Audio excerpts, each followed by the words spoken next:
50 fakta acak seputar basket Indonesia.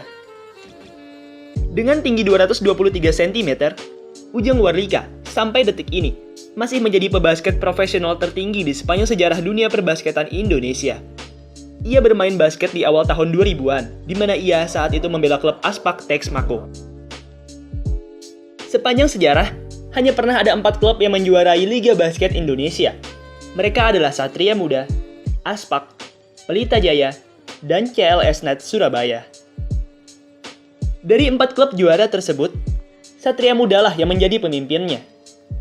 SM memimpin Liga Basket Indonesia dalam urusan gelar juara terbanyak. Tim asal kota Jakarta ini total telah mengantongi 10 gelar juara. Pada tahun 2011, Imade Lolik yang sudah berusia 40 tahun dinobatkan sebagai MVP NBL Indonesia. Dengan usia 40 tahun tersebut, Lolik pun resmi menjadi pemain tertua yang berhasil meraih gelar MVP. Gary Jacobs Jr. memegang rekor pemain dengan poin terbanyak dalam satu pertandingan. Pada tanggal 19 Maret 2017, Gary mencetak 61 poin. Pencapaian tersebut mengalahkan rekor sebelumnya, yaitu 50 poin.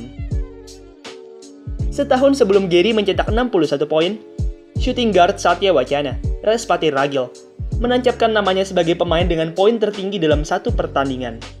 Ragil saat itu mencetak 48 poin, dan 48 poin tersebut sampai detik ini masih menjadi poin tertinggi yang pernah dicetak oleh pemain lokal. Pada tahun 1998, Garda legendaris Lakers, Magic Johnson, datang ke Indonesia. Tidak hanya sekedar datang, Magic juga saat itu sempat menjalani pertandingan eksibisi, di mana saat itu ia dan rekan-rekannya bermain melawan klub Indonesia Muda. Dengan kapasitas 7.166 penonton, Istora Senayan masih menjadi arena basket dengan kapasitas penonton terbesar di Indonesia. Arena indoor ini terakhir kali digunakan untuk basket di tahun 2018 yang lalu, di mana saat itu Asian Games sedang berlangsung. Pada tahun 2018, legenda meme dunia, Yao Ming, datang ke Jakarta. Ia saat itu datang dengan maksud menemani tim nasional Cina bermain di Asian Games. Pada tahun 2011, pengusaha kaya raya Indonesia, Erick Thohir, menjadi salah satu orang yang membeli klub Philadelphia 76ers. Sayangnya, kepemilikan klub ini telah berakhir. Pada tahun 2013, Thohir menjual saham 76ers-nya demi membeli sebuah klub sepak bola. Pada tahun 2018, tim basket Universitas Ateneo asal Filipina berhasil mengejutkan dunia perbasketan Asia. Pasalnya, tim basket kampus Kota Manila ini berhasil mengalahkan timnas basket Indonesia. Mereka saat itu menundukkan timnas dengan skor 89-78. Ibrahim Enguio Lopez, atau yang biasa akrab disapa B-Boy, merupakan pebasket naturalisasi pertama di Indonesia. B-Boy sendiri awalnya memiliki kewarganegaraan Filipina, lalu kemudian ia menjalani naturalisasi dan menjadi WNI di tahun 2013. Pada tahun 2017, B-Boy mencatatkan sejarah baru di dunia perbasketan Filipina. Pasalnya, pada tahun tersebut, B-Boy berhasil terpilih di draft PBA tahun 2017. Dengan terpilihnya B-Boy di draft tersebut, maka B-Boy pun menjadi warga negara Indonesia pertama yang terpilih di draft PBA. Pada tanggal 10 Maret 2018, kejadian unik terjadi di IBL Indonesia. Pasalnya, pada saat itu, Setapak Jakarta berhasil memenangkan pertandingan usai Pacific Caesar memilih untuk walk out. Pacific sendiri saat itu memilih tidak bermain karena merasa dicurangi oleh pihak IBL. Pada tahun 1997, Mario Wisang dan tim basket SMA-nya berhasil menjuarai final IHSAA. Wisang merupakan satu-satunya orang Indonesia yang bermain di final tersebut. Terdapat suatu kejadian unik di Perbasi Cup 2017. Saat itu, Saverius Prawiro tidak sengaja mencetak tembakan dari tengah lapangan. Saverius sendiri saat itu sebenarnya hanya iseng melempar bola dari tengah lapangan, tetapi rupanya lemparan tersebut berakhir masuk ke dalam ring. Pada tanggal 11 Januari 2019, kejadian tak terduga terjadi di IBL. Saat itu, lampu dari Gor Sritex Arena Solo tiba-tiba saja mati. Akibat kejadian ini, pertandingan pun harus dihentikan selama beberapa menit. Center CLS Knights Indonesia, Brian Williams, menjadi pemain dengan rebounds terbanyak dalam satu pertandingan ABL. Brian saat itu berhasil mencetak 32 rebounds. IBL musim 2016 merupakan musim yang sempurna bagi Jamar. Pasalnya, pada musim tersebut, Jamar berhasil meraih berbagai penghargaan, mulai dari pemain baru terbaik, scoring champ, MVP, IBL champion, dan finals MVP. Erupsi Gunung Kelut di tahun 2014 rupanya berpengaruh cukup besar terhadap Liga Basket Indonesia. Pasalnya, abu dari gunung tersebut saat itu menutupi seluruh area Sritex Arena, membuat NBL Indonesia Seri Solo saat itu harus dihentikan. Pernah lihat pertandingan yang ditunda? Jika belum, kalian perlu melihat pertandingan antara Setapak dan Pelita Jaya ini. Saat itu, pertandingan dimulai tanggal 3 Februari 2019. Tetapi karena kondisi lapangan yang sangat licin, pertandingan pun ditunda dan dilanjutkan kembali 7 hari kemudian di lapangan yang lain. Jadi, pertandingan ini dimulai pada tanggal 3 dan baru berakhir pada tanggal 10 Februari. Pada tahun 1995, klub basket Indonesia, Aspak Jakarta, sempat memiliki seorang mantan pemain NBA di roster mereka, Askia Jones. Ia merupakan mantan pemain Minnesota Timberwolves yang pernah bermain pada 11 pertandingan di NBA. Setelah hengkang dari NBA, Askia memutuskan untuk bermain basket di berbagai penjuru dunia. Dan salah satu negara yang ia kunjungi adalah Indonesia. Pada bulan April 2013, mantan putri Indonesia, Maria Selena, memulai debutnya di Liga Basket Wanita Indonesia. Maria saat itu bermain untuk klub asal kota Surabaya, Surabaya Fever. Kobe Bryant pernah datang ke Indonesia. Ia saat itu datang ke Bali bersama keluarganya untuk liburan. Pada tahun 2018, berita mengejutkan datang dari IBL Draft. Pasalnya, saat itu terdapat nama Smush Parker di draft tersebut. Smush sendiri merupakan seorang mantan pemain NBA yang punya pengalaman bermain selama 6 tahun. Ia dikenal sebagai salah satu pemain yang paling dibenci oleh Kobe Bryant. Bintang NBA, Isaiah Thomas, pernah memberikan komentar di akun Instagram Setapak Jakarta. Pada tanggal 8 April 2018 yang lalu, Isaiah Thomas mengomentari tentang wasit yang curang di pertandingan antara Setapak melawan Pelita Jaya. Bukan tanpa alasan IT mengirim komentar ini. Sepupu dari IT, Dom Williams, saat itu sedang bermain untuk Setapak Jakarta. Dan IT yang menonton pertandingan dari sepupunya tersebut saat itu merasa bahwa tim sepupunya dicurangi oleh wasit.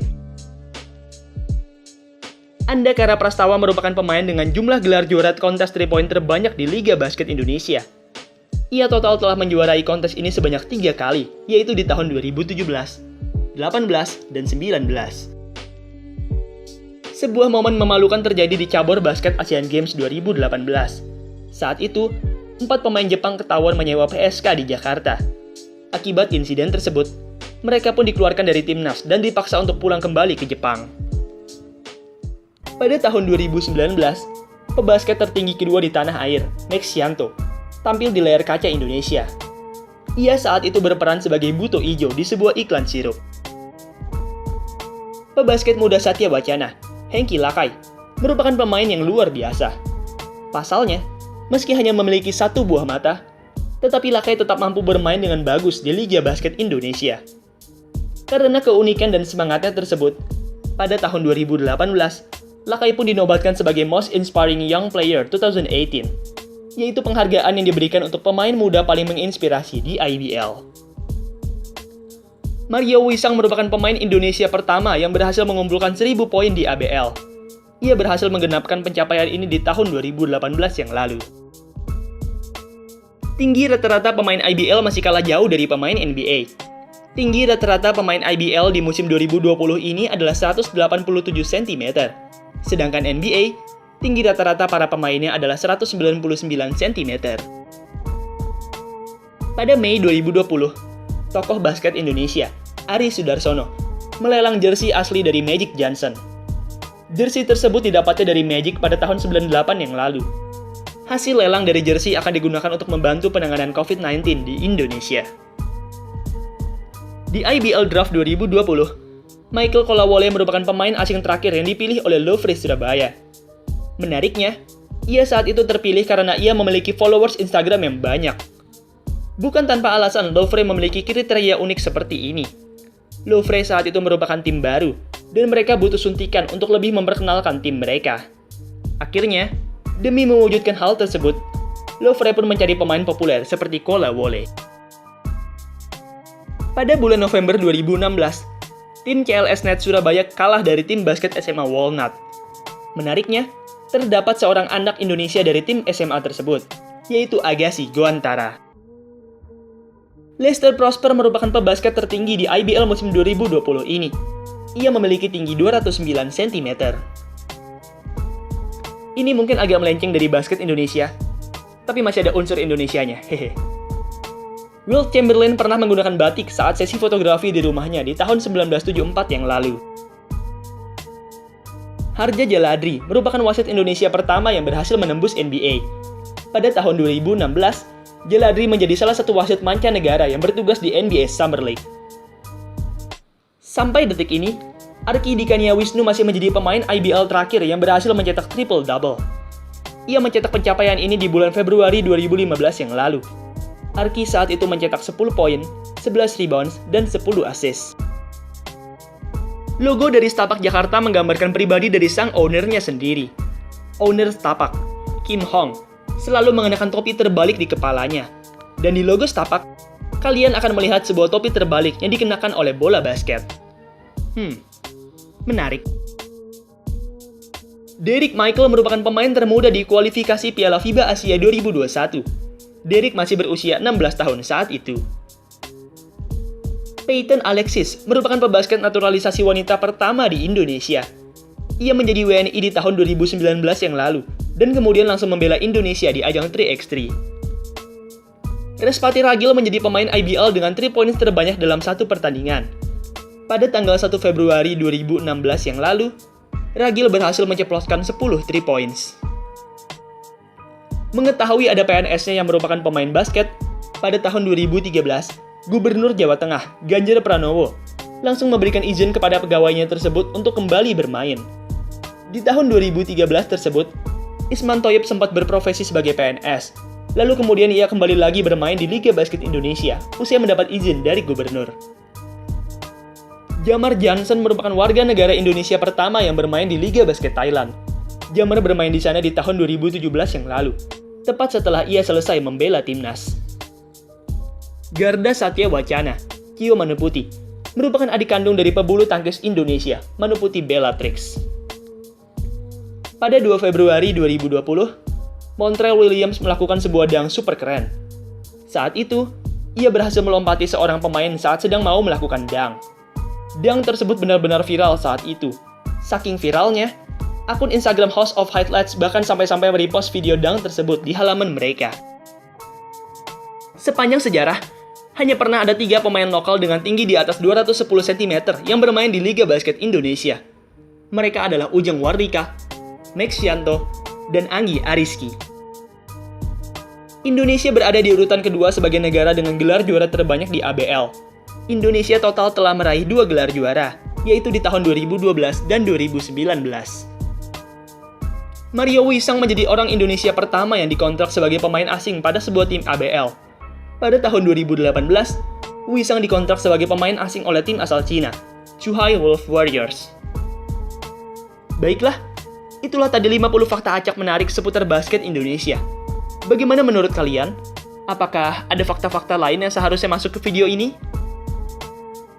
Baiklah, sekian video pada hari ini. Terima kasih buat kalian yang sudah menonton. Dan sampai jumpa di video selanjutnya.